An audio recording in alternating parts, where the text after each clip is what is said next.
అందరూ సరదాగా time spend చేస్తూ ఉంటారు. కానీ నారాయణ మాత్రం తనతో పాటు మందు అలాగే సిగరెట్ 2 కూడా తెచ్చుకుంటాడు. అది ఎవరికీ నచ్చదు. అయితే సర్లే ఇక్కడ నువ్వు చెయ్యికి ఇలాంటి పనులు వేరే దగ్గరికి ఎక్కడికైనా వెళ్ళి చేసుకో గానీ ఇక్కడ వద్దు నాన్న అని చెప్పేసి చెప్తాడు పెద్ది. నారాయణ చేసే పనులకి ఎవరికి నచ్చకుండా ఉంటుంది. ఎందుకంటే నారాయణ మందు అలాగే సుట్ట 2 తెచ్చుకుంటాడు. ఆ మందు ఎలాగో దాచుకుంటాడు కానీ బయట పడిపోతుంది మహాలక్ష్మి బ్యాగ్లో ఉందని. కానీ నారాయణ మాత్రం సుట్ట పట్టుకొని వెళ్ళిపోతాడు. అది ఎవరికీ తెలియదు. అయితే నాన్న నువ్వు ఇప్పుడు ఎక్కడికి వెళ్ళకు, ఒక చోట ఉండు ప్లీజ్ నాన్న అని చెప్పేసి అంటాడు పెద్ది. మా దగ్గరే ఉండు, అలాగే ఉండు కానీ ఎక్కడికి వెళ్ళకు అని చెప్తాడు. కానీ నారాయణ మాత్రం సరే అని చెప్పేసి విసురుగా మాట్లాడతాడు. వీళ్ళు నలుగురు కలిపి మాట్లాడుకుంటూ ఉంటుంటే నారాయణ సుట్ట తీసి కాలుస్తూ ఉంటాడు. అప్పుడు మహాలక్ష్మి కోపంగా నారాయణ వైపు చూస్తూ ఉంటుంది. అప్పుడు చక్రి పెద్దితో, చూసావా అన్నయ్య, ఎక్కడికి వెళ్ళినా సరే ఈయనతో ఇదే తలకాయ నొప్పి, ఎక్కడికి తీసుకెళ్ళినా సరే అసలు ఏం మనిషో ఏంటో నాకు అర్థం కాదు, ఇలాంటి పిచ్చి పనులన్నీ చేస్తాడంట అన్నయ్య అయినా అని అడుగుతాడు. అప్పుడు పెద్ది, చక్రి ఊరుకోరా ప్లీజ్ రా, నువ్వు కోపం తెచ్చుకొని ఇక్కడ గోల గోల చేయకురా, ఇది పబ్లిక్ ప్లేస్ బాగోదు, మన పరువే పోతుంది, కాబట్టి సైలెంట్గా ఉండు, నేను ఏదో ఒకటి మాట్లాడతాను నాతోని అని చెప్పేసి అంటాడు పెద్ది. అందరూ చక్కగా మాట్లాడుకోవడం చూశాక నారాయణ కూడా సుట్ట పక్కన పాడేసి వాళ్ళ వైపు చూస్తూ ఉంటాడు. ఈలోపు సరే పెద్ది కాస్త మొత్తం అంతా పార్క్ అంతా చూసొస్తాను అని చెప్పేసి మహాలక్ష్మి పక్కకు వెళ్తుంది. పెద్ది ఆ బన్సీతో అలాగే కేశవ తన లవరైన శైలుతో అందరూ వాళ్ళ పనులు చేసుకుంటూ ఉంటారు. వాళ్ళ పార్ట్నర్స్తో మాట్లాడుకుంటూ ఉంటారు. అయితే చక్రి ఇదే కదా మంచి సమయం, ఎలాగైనా సరే ఈవిడికి ప్రపోజ్ చేసేయాలి, ఈవిడకి ప్రపోజ్ చేస్తే ఏమంటుందో ఏంటో అని తెగ ఆలోచించేస్తూ ఉంటాడు. ఇప్పుడు చక్రి జీవితాంతం ఈవిడ భర్తగా ఉండిపోవాలి, ఈవిడ అసలు ఆ డివోర్స్ అనే మాట వెతకుండా ఉంటే చాలు, ఎలాగైనా సరే ఇవాళ ప్రపోజ్ చేసేయాలి, ప్రపోజ్ చేసిన తర్వాత తను కూడా యాక్సెప్ట్ చేసేలా చూడు స్వామి అని దేవుణ్ణి దండం పెట్టుకుంటాడు చక్రి. కరెక్ట్గా అదే టైంకి చెప్దాం అనుకునేసరికి నారాయణ మందు తాగుతూ ఉంటాడు. అప్పుడు పోలీస్ కానిస్టేబుల్స్ వచ్చి ఆ నారాయణని తీసుకొని ముందుకు తీసుకొస్తారు. సార్ ఏమైంది సార్, ఎందుకు సార్ అంటే అప్పుడు వాళ్ళు అంటూ ఉంటారు, అసలు ఎందుకైంది ఇలా వదిలేస్తూ ఉంటారు ఇలాంటి పెద్దవాళ్ళని, ఆయన ఈ పబ్లిక్ ప్లేస్లో మందు తాగుతున్నాడు, అసలు మందు తాగొద్దని మేము ఆల్రెడీ చెప్పాం కదా, ఆయన ఎలా తీసుకొచ్చుకున్నారు ఇక్కడికి, ఆయన సెక్యూరిటీ గార్డ్స్ కూడా ఒకసారి మాట చెప్పాలి, ఆయన ఇంత ఫ్యామిలీతో పాటు వచ్చినప్పుడు ఎలాగండి ఇలాంటి పనులు చేయడం, మీరైనా సరే జాగ్రత్తగా చూసుకోవద్దా, ఇలాంటి పబ్లిక్ ప్లేసెస్లో ఇలాంటి పనులు చేయకూడదని చెప్పేసి మీకు తెలీదా అని చెప్పేసి అడుగుతారు కానిస్టేబుల్స్ పెద్దిని. అప్పుడు పెద్ది, సార్ సారీ సార్, పెద్ద ఆయన కదా సార్, విడిచేయండి సార్, నేను చూసుకుంటాను సార్ ఈసారి నుంచి అని చెప్పేసి అంటారు. కరెక్ట్గా పాపం చక్రి కూడా అప్పుడే మహాకి ప్రపోజ్ చేద్దాం అనుకుంటాడు. కానీ ఈ నారాయణ చేసిన పనికి మహా పరిగెత్తుకుంటూ నారాయణ వాళ్ళ దగ్గరికి వెళ్ళిపోతుంది. అసలు ఏమైంది అనుకుంటూ అక్కడ చక్రి ప్రపోజల్ ప్లాన్ ఫెయిల్ అయిపోతుంది. అప్పుడు పోలీసు మహాని చక్రిని అలాగే కన్నాని చూసి ఈ వీళ్ళంతా ఎవరు అని అడుగుతాడు. అప్పుడు తిను నా ఆ తమ్ముడు సార్, వాళ్ళ భార్య మహాలక్ష్మి, తినేమో ఇంకో తమ్ముడు సార్ కన్నా అంటే చక్కగా ఫ్యామిలీ వచ్చినప్పుడు చక్కగా ఎంజాయ్ చేయడం మానేసి ఏంటయ్యా ఈ తాగడం, వయసు మీద పడితే సరిపోదు, కనీసం బుద్ధి ఉండాలి, జాగ్రత్తగా ఉండాలి, పబ్లిక్ ప్లేసెస్లో ఇంట్లో ఎలాగైనా ఏడవండి, ఇక్కడికి వచ్చిన తర్వాత ఇలాంటి పిచ్చి పనులు ఏమీ చేయకండి అని చెప్పేసి అంటాడు కానిస్టేబుల్. ఈసారికి అయితే ఊరుకున్నాను పెద్ద అయినని చెప్పి, మళ్ళీ నేను అసలు ఊరుకోను, ఇలాంటివి నేను అసలు యాక్సెప్ట్ కూడా చేయను, మీరే జాగ్రత్తగా చూసుకోవాలి అతన్ని అని అంటారు. ఇదంతా జరిగిన తర్వాత ఇంకా వీళ్ళెవరికి కూడా ఇంకా అక్కడ ఉండబుద్ధి కాక అందరూ కలిసి ఇంటికి వెళ్ళిపోతారు. అందరూ కోపంగా ఇంటికి వచ్చేస్తారు. పాపం సరదాగా ఎంజాయ్ చేసామన్న మూడ్ కూడా ఉండదు వాళ్ళకి.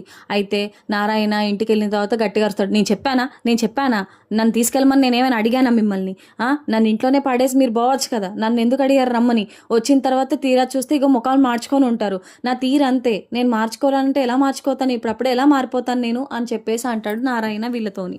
అప్పుడు చక్రి, మహాలక్ష్మి గారు చెప్పానా నేను, చూశారు కదా, ఇందుకే ఈ మహామనిషిని ఎక్కడికి తీసుకెళ్లొద్దు, మనమే వెళ్దామని చెప్పాను, మీ మంచితనంతో పాపం ఆయన ఒక్కళ్ళే ఎలా ఉంటారు, ఆయన్ని కూడా తీసుకెళ్దామని చెప్పేసి అడిగి మరి తీసుకొచ్చారు, చూసారా చివరికి మన మీద అంటున్నాడు అని చెప్పేసి అంటాడు చక్రి.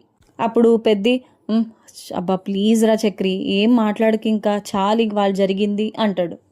మరి ఏం చేయాలన్నా అన్నయ్య, ఈ నాన్న ఇలా చేస్తుంటే ఈయనకైనా బుద్ధి ఉండొద్దా, ఆ పబ్లిక్ ప్లేసెస్లో చేయడం, ముఖం ఎత్తుకోలేకపోయాం కదా, అసలు ఎందుకు అలా చేయడం అవసరమా, ఆ తాగడం ఇంక రోజు తాగుతూనే ఉంటాడు కదా, ఇవాళ ఒక రోజుకి ఏమైపోయింది అని చెప్పేసి అంటాడు చక్రి. అప్పుడు కేశవ అడుగుతాడు, అసలు ఏమైందిరా, అసలు ఏమైంది, ఎందుకన్నా అందరూ ఇలా కోపంగా ఉన్నారు అని అడుగుతాడు.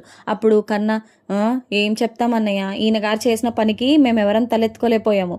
ఆ పార్క్ వెళ్ళినప్పుడు చక్కగా ఉండొచ్చు కదా, ఉండడం మానేసి పోలీస్ స్టేషన్కి వెళ్ళి తీసుకెళ్ళిపోతామని పోలీసులు కూడా బెదిరించారు. ఎందుకంటే ఈయన గారు ఆ పబ్లిక్ ప్లేసెస్లో తాగుతున్నాడు, అది చూసి పోలీసులు మా దగ్గర తీసుకొచ్చాడు అన్నయ్య" అని చెప్పంగానే కేశవకు కూడా కోపం వస్తుంది. అసలు ఈయననెవర్రా బీచ్కి తీసుకెళ్ళమని చెప్పారు, అసలు ఎందుకు, ఈయన గురించి తెలిసిందే కదా, ఎక్కడికి తీసుకెళ్ళకపోవడమే కదా కరెక్ట్ అని అనగానే అప్పుడు చక్రి, ఉన్నారు కదా ఇగో మహాలక్ష్మి గారు, ఈవిడే వెళ్దాం వెళ్దాం తీసుకెళ్దాం అన్నారు, సో తీసుకెళ్ళాము, ఇగో ఇలా చేశాడు ఈయన అని చెప్పేసి చెప్తాడు చక్రి. ఈ మేడమే ఇలా అనకపోయి ఉంటే ప్రశాంతంగా మేము వెళ్ళి వచ్చేసేవాళ్ళం, ఈయనతో ఇలాంటి తలకాయ నొప్పి అంటూ వచ్చి ఉండేది కాదు అంటాడు చక్రి. అప్పుడు పెద్ది అలాగే కన్నా, పాపం ఎందుకురా అలా అంటావు, పాపం ఇందులో మహాలక్ష్మి తప్పే ఉందిరా, సరదాగా తీసుకెళ్దాం అనుకుంది అంటే కన్నా కూడా, అన్నయ్య వదిన ఎందుకు అలా అంటావు, అదంతా ఈయన చేసిన తప్పు అయితే వదిన ఏం చేసింది, ఆవిడ పాపం అందరం వెళ్దాం సరదాగా స్పెండ్ చేద్దాం టైం అనుకుంది, తప్పేముంది అన్నయ్య అని అడుగుతాడు కన్నా. అప్పుడు నారాయణ ఒకేసారి లేచి, నోరు ముయ్యండ్రా, ఎంతసేపు అలా వాగుతూ ఉంటారు, నేనేం చేశానని నేను ఎక్కడో పోయి తాగుతూ ఉంటే వాళ్ళు వచ్చి ఓ ఇది అది అని చెప్పంగానే మీరెందుకు నా మీద పడిపోతున్నారు, ఏమనుకుంటున్నారు, ఎంతసేపు నన్నే ఎప్పుడు ఆరిపోసుకుంటూ ఉంటారు అని అరుస్తాడు నారాయణ. అప్పుడు పెద్ది, నాన్న నువ్వు అసలు ఇలా చేయాల్సిన అవసరం ఏమీ లేదు, ఒక్క పూట మానేస్తే నీకేమైనా పోతుందా చెప్పు, సరదాగా వెళ్ళినప్పుడు సరదాగా ఉండాలి కదా, పాపం మహాలక్ష్మి కూడా చూడు ఎంత బాధపడుతుందో, అందరం కలిసి వెళ్ళినప్పుడు సరదాగా ఉండడం మానేసి ఎందుకు ఇలాంటి పనులు చేయడం చెప్పు నాన్న నువ్వు అని అడుగుతాడు పెద్ది. అప్పుడు కేశవ కూడా అసలు ఇతను తీసుకెళ్ళడమే వేస్ట్, ఎందుకు తీసుకెళ్లారు అసలు ఈ మనిషిని అని చెప్పేసి గట్టిగా అంటాడు. నారాయణ, నేను వేస్ట్ అయితే మీరు వేస్టే అని చెప్పేసి గట్టిగా అరుస్తాడు.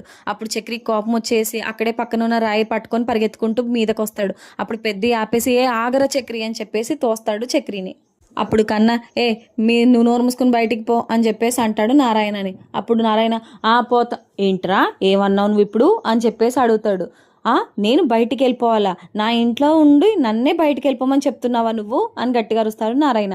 అప్పుడు పెద్ది, నాన్న నువ్వేమనుకోకు నాన్న, నువ్వు కూర్చో, నువ్వు పడుకో, ఇంకా చాలు, పదరా, ఒరే కేశవ తీసుకువెళ్ళు కన్నాని, లోపల పద అని చెప్పేసి అందరినీ తీసుకెళ్ళిపోతాడు లోపలికి పెద్ది. తర్వాత రోజు కన్నా బయట కూర్చొని చదువుకుంటూ ఉంటాడు. ఆ పక్కనే స్కూటీ ఉంటుంది. ఆ లోపల నుంచి చక్రి వచ్చి ఆ స్కూటీ చూసి ఒక ప్లాన్ వేసుకొని లోపలికి వెళ్ళి కీస్ తెచ్చుకొని రౌండ్స్ వేస్తూ ఉంటాడు. అప్పుడు కన్నా, ఏంటన్నా లైసెన్స్ పోయిందని చెప్పేసి ఇక్కడిక్కడే రౌండ్లు వేస్తున్నావా అంటే, అవును మరి నువ్వు చదికా అని చెప్పేసి అంటాడు చక్రి. కరెక్ట్గా అప్పుడే మహాలక్ష్మి బయటికి వచ్చి చక్రిని చూస్తుంది. కన్నా దగ్గరికి వచ్చి, కన్నా ఎలా చదువుతున్నావు, అంతా ఓకేనా అని అడుగుతుంది. అయితే అప్పుడు కన్నా, పాస్ అయితే చాలు కదా వదిన, దాని మించి చదివేదే ఉంది అని చెప్పేసి అంటాడు. అలా ఏం కాదు, మంచిగా చదువుకుంటే మంచి పొజిషన్ ఉంటుంది అని చెప్పేసి అంటుంది మహాలక్ష్మి. అప్పుడు చక్రిని చూసి, ఇదేంటి కన్నా, మీ అన్నయ్య మొత్తం ఇక్కడిక్కడే తెగ చూడుతున్నాడు రౌండ్లు, ఏమైంది అని చెప్పేసి అడుగుతుంది కన్నాని. అప్పుడు కన్నా, ఏమో వదిన ఏం తెలీదు అని నవ్వుతాడు. మహాలక్ష్మి చక్రిని చూసి హలో అంటుంది. అప్పుడు చక్రి జోబులోంచి ఫోన్ తీసి హలో హలో హలో అంటాడు. అప్పుడు, ఓయ్ నేను కదా హలో అన్నాను, ఫోన్లో కాదు అని చెప్పేసి అంటుంది మహాలక్ష్మి. అంటే ఇంకా ఫోన్లోనేమో, అందుకు హలో అన్నారేమో అనుకుంటున్నాను అని అంటారు చక్రి. కన్నప్పని వదిలే కానీ నువ్వేం చేస్తున్నావు, ఇక్కడి నుంచి అక్కడికి అలా రౌండ్లు చుడతనే ఉన్నావు, ఏమైంది అని అడుగుతుంది మహాలక్ష్మి చక్రిని. అది ఇంట్లో బోర్ కొడుతుందండి, అలా బయటకు వచ్చేసరికి మీ స్కూటీ కనిపించింది, అందుకని రౌండ్ వేయాలనిపించి అలా తిరుగుతున్నాను అంటాడు చక్రి మహాలక్ష్మితో. రౌండ్ వేసి ఏమవుతుందంటే కరెక్ట్గా మహాలక్ష్మి దగ్గరికి వచ్చి బ్రేక్ వేసి అలా పక్కకి ఒరుగుతాడు చక్రి. అప్పుడు మహాలక్ష్మి కన్నా ఇద్దరు గట్టిగా నవ్వుతారు. ఎందుకు అలా పల్లెక్కిలిచి ఇద్దరు కలిసి నవ్వుతున్నారు, ఇప్పటిదాకా నేను బాగానే తొక్కాను కదా, ఏదో చివరికి వచ్చేసరికి సరిగ్గా నడపక అలా అయ్యిందంతే, మీకంటే నేను చాలా బెస్ట్ కదా అని చెప్పేసి మహాలక్ష్మితో అంటాడు. అప్పుడు మహాలక్ష్మి, నాకెందుకు రాదు, నాకు వచ్చు, నేను బాగానే నేర్చుకున్నాను అని అంటుంది. అని చెప్పేసి గట్టిగా చక్రి నవ్వేసరికి అలా చూస్తుంది మహాలక్ష్మి. అయితే మీరు ఇలాంటి బండ్లు నడపడం ఏంటండి, మీరు ఎంతైనా డాడ్స్ లిటిల్ ప్రిన్సెస్ అని అంటాడు చక్రి. మీరు ఇలా అంటున్నారు కదా, చూడండి కావాలంటే, నేను నడిపి మొత్తం చూపిస్తాను, నేనేమి డాడ్స్ లిటిల్ ప్రిన్సెస్ ఏం కాదు, చూడండి మీరు కావాలంటే అని ఛాలెంజ్ చేస్తుంది చక్రితో. కోపంతో బండి ఎక్కి కూర్చొని కరెక్ట్గా బండి స్టార్ట్ చేస్తుంది. కానీ కన్నా వైపు చక్రి వైపు దీనంగా చూస్తుంది మహాలక్ష్మి. అప్పుడు, ఏంటండి అలా చూస్తున్నారు, పోనివ్వండి అని చెప్పేసి అంటాడు చక్రి. అప్పుడు చక్రి వైపు ఇలా చూస్తుంది. చూడంగానే, నీడ్ ఎనీ హెల్ప్ అని చెప్పేసి అడుగుతాడు చక్రి. అంటే కొంచెం వెనకాల కూర్చుంటారా అని చెప్పేసి అడుగుతుంది మహాలక్ష్మి. ఆ మాటకి అబ్బా ఎంత మంచి ఛాన్స్ వచ్చిందిరా దేవుడా, ఎందుకు కూర్చోను అని అనుకుంటాడు చక్రి మనసులో. అప్పుడు కన్నా ఏ వదినా నన్ను కూర్చోమంటావా అని అడుగుతాడు. అప్పుడు చక్రి కన్నా వైపు చాలా కోపంగా చూస్తాడు. చూసిన తర్వాత అప్పుడు కన్నా అంటూ ఉంటాడు, అంటే కాదన్నయ్య, ఇక్కడ కూర్చోనా, మీకు ఏమైనా డిస్టర్బెన్స్ ఉందా, లేదంటే లోపలికి వెళ్ళిపోనా అని అడుగుతున్నాను వదిన్ని అనగానే నువ్వు నోరు మూసుకో అని సైకిల్ చేస్తాడనమాట చక్రి. అప్పుడు ఫాస్ట్గా బండి ఎక్కేస్తాడు మహాలక్ష్మి వెనకాల చక్రి కూర్చున్న తర్వాత ఎంతో ఎంతో సంతోషిస్తాడు చక్రి. ఇలాంటి ఛాన్స్ మళ్ళీ మళ్ళీ దొరుకుద్దో లేదో అన్నట్టుగా చాలా హ్యాపీగా ఫీల్ అవుతాడు మహాలక్ష్మి వెనకాల కూర్చొని చక్రి.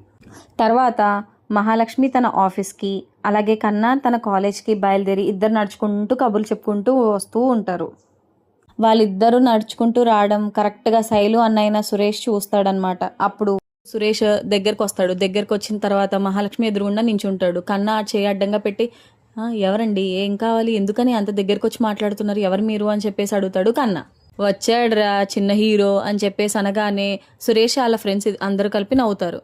అప్పుడు మహాలక్ష్మి కన్నా నువ్వు ఉండు, ఏం కావాలండి మీకు అని అడుగుతుంది మహాలక్ష్మి ఎదురుగుండా ఉన్న సురేష్ని. ఊరి నుంచి వచ్చావో తెలీదు, ఈ చక్రిగాడిని ఎందుకు పెళ్లి చేసుకున్నావో తెలీదు, వీళ్ళ ఫ్యామిలీకా ఏ పిల్లని ఎవ్వరు ఇవ్వరు, ఊరంతా వీళ్ళు ఎలాంటి వాళ్ళు అందరికీ బాగా తెలుసు, పైగా జైలుకెళ్ళి వచ్చిన వాళ్ళు, ఆ మాత్రం తెలీదా ఏంటి, వింత వింత మనుషులందరూ ఇక్కడే ఉన్నారు, వీళ్ళ కుటుంబం అంతా చాలా వింత మనుషులు, అయినా నువ్వు ఆ చక్రిని ప్రేమించడం ఏంటి అని చెప్పేసి పైనుంచి కింద దాకా మహాలక్ష్మిని చూసి పోరి బాగానే ఉందిరా, అందుకే పటాయించినట్టున్నాడు అని చాలా వల్గర్గా మాట్లాడతాడు.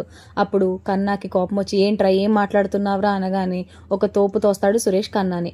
కన్నా పాపం కింద పడిపోతాడు. అప్పుడు మహాలక్ష్మి లేపి అసలు నీకు సిగ్గుందా, ఏం మనిషివి నువ్వు, అలా చిన్నపిల్లల్ని ఎలా కింద పడేస్తారు, అయినా నీకు బుద్ధుందా లేదా, నీకంటే కుక్కే నయం, విశ్వాసం చూపిస్తుంది, నువ్వేం మనిషివిరా, అసలు నీకు అవసరం ఏముందా అలాంటి మాటలు మాట్లాడడానికి, నువ్వు ఆ ఇంటికి రావడమే పెద్ద పాపం, నీకు ఆ మాత్రం తెలీదా, అంత పిచ్చి పిచ్చి మాటలు మాట్లాడుతున్నావు, నీ అమ్మ నాన్న నేను అసలు ఎలా పెంచారా అని అంటే అప్పుడు నీకేం తెలుసు, మేము బాగానే పెరిగాం, వీళ్ళ వైపే చూసుకో, నువ్వు ఏ కుటుంబానికి వెళ్ళావు, నువ్వే ఫస్ట్ కోడలు, నువ్వే లాస్ట్ కోడలు అవుతావు, ఈ వీధిలో వాళ్ళు కానీ ఈ ఊర్లో వాళ్ళు కానీ ఎవ్వరు కూడా వీళ్ళకి ఒక్క పిల్లని ఇవ్వరు, అది మాత్రం చూసుకో నువ్వు అని చెప్పేసి అంటాడు సురేష్ మహాలక్ష్మితో. ఇప్పుడు చెప్పు, నేనేమని చెప్పింది తప్ప, అంత సినిమా ఏమీ లేదు, వీళ్ళ అన్నయ్య గారికి పెళ్ళి అవుదాం అనుకుంది, కానీ వాళ్ళకి సొంత మేనత్తే ఆ పిల్లని తీసుకుని వెళ్ళిపోయింది వీడికి పెళ్లి చేయక, అలాంటప్పుడు నువ్వెలా వచ్చావో నాకేం అర్థం కావట్లేదు, చెప్పు ఇప్పుడు చెప్పు, నేను చెప్పింది ఏమైనా తప్పు చెప్పానా అని అడగగానే కన్నాకి మళ్ళీ కోపం వచ్చి ఒబ్బా ఏం మాట్లాడుతున్నావురా నువ్వు అని చెప్పేసి గట్టిగా అరుస్తాడు. అప్పుడు మహాలక్ష్మి నువ్వు ఉండు కన్నా అంటుంది.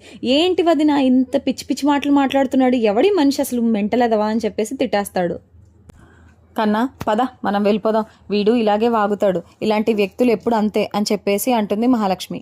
అలా ఎలా వదిలేస్తాం వదినా, అసలు వాడు ఏం మాట్లాడుతున్నాడో వాడికైనా తెలుస్తుందా, ఊరంతా శాపం పెట్టింది, నీ ఇంటికి ఎవరు రారు, నువ్వే కోడలివి అని నిన్ను పైనుంచి కింద దాకా చూసి పిచ్చి పిచ్చి మాటలని మాట్లాడుతున్నాడు, వీడి పని నిజంగా నాకు అన్నయ్యకో చెప్పాలని చాలా గట్టిగా ఉంది, చెప్తాను వీడి సంగతి అని చెప్పేసి అంటాడు కన్నా.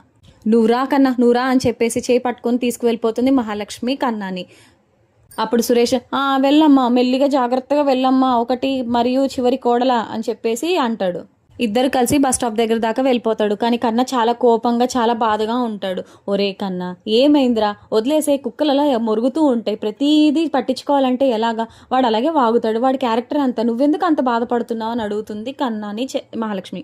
ఏంటి వదినా నువ్వు వాళ్ళతో కనీసం మాట్లాడనివ్వలేదు, ఎందుకని, వాడెంత మాటలు మాట్లాడుతున్నాడు, ఎంతెంత పిచ్చి పిచ్చిగా మాట్లాడుతున్నాడు, అదేం పిచ్చి మొహమోడు వాడు, అసలు కనీసం బుర్ర బుద్ధి ఏమైనా పనిచేస్తుందా వాడికి అని చెప్పేసి తిడతాడు కన్నా. నువ్వేమో పద పద పద పద అంటూ నన్ను తీసుకొచ్చేశారు, అయినా వాడి పని చెప్పాలి, లేదంటే ఇంకింకా కొమ్ములు వస్తాయి వాడికి అని చెప్పేసి అంటాడు. మహాలక్ష్మి అంటుంది, సరే కన్నా నువ్వు మాత్రం ఎవరితో ఏమీ అనకు, ఇది ఇక్కడితో వదిలే అంటుంది. నాకు మనసు రావట్లేదు వదిన, అసలు వాడు అన్న మాటలకి నాకు ఇప్పటికిప్పుడే వాడిని పీకి పిసికేసి చంపేయాలన్నంత కోపం వస్తుంది, కానీ నువ్వెందుకు ఆపుతున్నావు నాకు అర్థం కావట్లేదు, కుక్క నువ్వు వదిలేస్తున్నావు అంటున్నావు, రేపొద్దున వాడే పెద్ద ప్రభావమై విజృంభించుకొని మన ఇంటి మీదకి వస్తే అప్పుడు ఏం చేయాలి చెప్పు, ఎప్పుడైనా సరే మొక్కగా ఉన్నప్పుడే దాన్ని తెంచేయాలి, లేదు అంటే అది పెద్ద వృక్షం అవుతుంది, అప్పుడు మనకి తుంచడం చూడ చాలా కష్టం వదిన, నువ్వు ఇలాంటి మాటలు మాట్లాడి నన్ను ఇంకింకా బాధ పెట్టకు, అసలు వాడిని ఏం చేయాలనేది నాకు అర్థం కావట్లేదు, నేను అన్నయ్య వాళ్ళతో చెప్దామని అనుకుంటున్నాను అని చెప్పేసి అంటాడు కన్నా. నేను ఖచ్చితంగా ఇదంతా చక్రి అన్నయ్యతో చెప్తాను, అప్పుడు మా అన్నయ్యే కరెక్ట్, వాడికి చావగొట్టి చవ్వులు మూస్తాడు, ఖచ్చితంగా వాడి పని అయిపోతుంది అని చెప్పేసి అంటాడు కన్నా. అప్పుడు మహాలక్ష్మి, ఏ కన్నా ఇలాంటి పని మాత్రం అస్సలు చేయకు, నువ్వు ఎవరితో చెప్పడానికి వీలు లేదని చెప్తున్నాను కదా అంటుంది మహాలక్ష్మి. నేను ఖచ్చితంగా చెప్తాను, వాడి పని చెప్తాను, నేను ఖచ్చితంగా అన్నయ్యతో చెప్తానంటే అప్పుడు మహాలక్ష్మి, అబ్బా ప్లీజ్ కన్నా నువ్వు అలాంటి పనులు చేయకు, ఇప్పటికే పెద్ద పెద్ద గొడవలు జరుగుతున్నాయి, ఇప్పుడు నువ్వు ఇది చెప్పావంటే ఇంక మొత్తానికి ఆ తర్వాత ఏం జరుగుతుందనేది ఆ ఊహించుకోవడానికే భయం వేస్తుంది నాకు. ప్లీజ్ ఇదంతా ఇక్కడితో ఆపేయాలంటే ప్లీజ్ నువ్వు ఇక్కడితో ఆపేసే, ఇదంతా ఇక్కడితో ఆగిపోతుంది, ఒక పని అయిపోతుంది, నువ్వు మళ్ళీ వెళ్ళి అన్నయ్య వాళ్ళతో చెప్పావంటే ఇంకంతే సంగతులు అంటుంది మహాలక్ష్మి.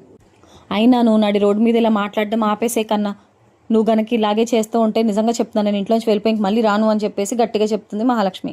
ఇంకా కన్నా ఏమీ మాట్లాడకుండా తన బస్ ఎక్కేసి వెళ్ళిపోతాడు తన కాలేజ్కి.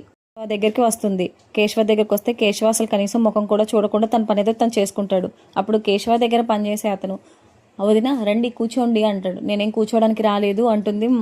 ఏ వదిన ఎందుకు అలా అంటున్నారు, ఎందుకని అంత గట్టిగా మాట్లాడుతున్నారంటే, ఎందుకు, నాకు చాలా ఇష్టం మీ అన్నయ్య దగ్గరకు వచ్చి బాగా తిట్టించుకోవడం, అందుకనే వస్తున్నాను రోజు అని అంటుంది శైలు. రే ఈ బండి సాయంత్రం కల్లా ఇచ్చేయాలి, దీని పని చూడు, నువ్వు నీకు పని పాట ఏం లేదా అని చెప్పేసి అడుగుతాడు వాళ్ళ మనిషిని. అప్పుడు శైలు, ఏంటి నువ్వు నాతో మాట్లాడవా, ఇంకింతేనా, ఇలా మాట్లాడుకుంటూ ఉంటావా అని చెప్పేసి అడుగుతుంది కేశవాని. నేను బ్రేకప్ అని చెప్పేసి వెళ్ళిపోతే కనీసం నువ్వు నాకు ఫోను చేయలేదు, నాతోటి మాట్లాడలేదు, అయినా ఇదేంటి, ఇదేం ప్రేమ, అసలు ప్రేమ ఉందా నీకు నా మీద అని అడుగుతుంది శైలు. అయినా నీతో మాట్లాడి వేస్ట్లే అని చెప్పేసి అక్కడి నుంచి వెళ్ళిపోతుంది శైలు. ఇంట్లో నారాయణ కాశీకి పోదామా అంటూ ఏదో పాట పాడుకుంటూ అలా వెళ్తే అప్పుడు చక్రి అక్కడే కూర్చొని నెత్తి మీద చేయి వేసుకొని, కాశీకి నువ్వు కాదు నేను పోవాలి, నాకు తలక ఎగిరిపోతుంది అని చెప్పేసి అనుకుంటాడు లోపల చక్రి. పాట పాడుకుంటూ నారాయణ కిచెన్లోకి వెళ్ళి తన భోజనం పెట్టుకొని కరెక్ట్గా చక్రికి ఎదురుగుండా కూర్చొని చక్కగా తింటూ లాగిస్తున్నాడు. అబ్బా సూపర్ సూపర్ అనుకుంటూ. అప్పుడు చక్రి, నేనొక్కడున్నాను ఇక్కడ, అర్థమవుతుందా, నా ఎదురుగుండా కూర్చొని లొట్టలు వేసుకుంటూ తింటావేంటి, ఇంకెక్కడ ప్లేస్ లేదా నీకు, వెళ్ళి ఎక్కడో చోట కూర్చొని తిను అని చెప్పేసి అంటాడు. అప్పుడు నారాయణ, యూ బ్లడీ బాయ్, వెళ్తే నువ్వే బయటికి పో లేదా ఆ సందులోకి వెళ్ళిపో, నేను ఇక్కడ కూర్చొని తినకుండా నెత్తి మీద కూర్చొని తినమంటావా నన్ను, బ్లడీ ఫెలో అంటాడు నారాయణ. వీళ్ళిద్దరికీ మధ్యలో వాదన జరుగుతూ ఉంటే కరెక్ట్గా అప్పుడే చక్రి ఫోన్ రింగ్ అవుతుంది. ఫోన్ రింగ్ అయిన తర్వాత హలో అని అడగానే అటువైపు నుంచి, హలో నేను అడ్వకేట్ని మాట్లాడుతున్నాను అని చెప్పేసి అనగానే చక్రి గుండెల్లో ఒకేసారి పెద్ద పిడుగు పడినట్టు అవుతుంది. చెప్పండి మేడం అనగానే, నేను అడ్వకేట్ని, అదే మీరు అప్లై చేసిన డివోర్స్కి హియరింగ్ వస్తుంది, సో మీ ఇద్దరు కోర్టుకి ఖచ్చితంగా అటెండ్ అవ్వాలి, దాని గురించే కాల్ చేశాను మీకు అని చెప్పేసి అంటుంది లాయర్. అప్పుడు నుంచిన చక్రి ఒకేసారి అలా కూర్చుండిపోతాడు. దాని తర్వాత పాపం చక్రి ఏం చేయబోతున్నాడు, ఇద్దరికి నిజంగానే డివోర్స్ వచ్చేస్తుందా, ఇద్దరూ విడిపోబోతున్నారా, అసలు ఏం జరగబోతుంది, ముందుగానే తెలుసుకోవాలనుకుంటే మన ఛానల్ని సబ్స్క్రైబ్ చేసుకొని పక్కనే ఉన్న బెల్ ఐకాన్ని క్లిక్ చేయండి. సబ్స్క్రైబ్ చేసుకున్న వాళ్ళందరికీ thank you so much. And video చూస్తున్న వాళ్ళు ఎవరైనా ఉంటే సబ్స్క్రైబ్ చేసుకోకుండా ఉంటే ప్లీజ్ సబ్స్క్రైబ్ చేసుకోండి. Thank you so much for watching. See you in the next video.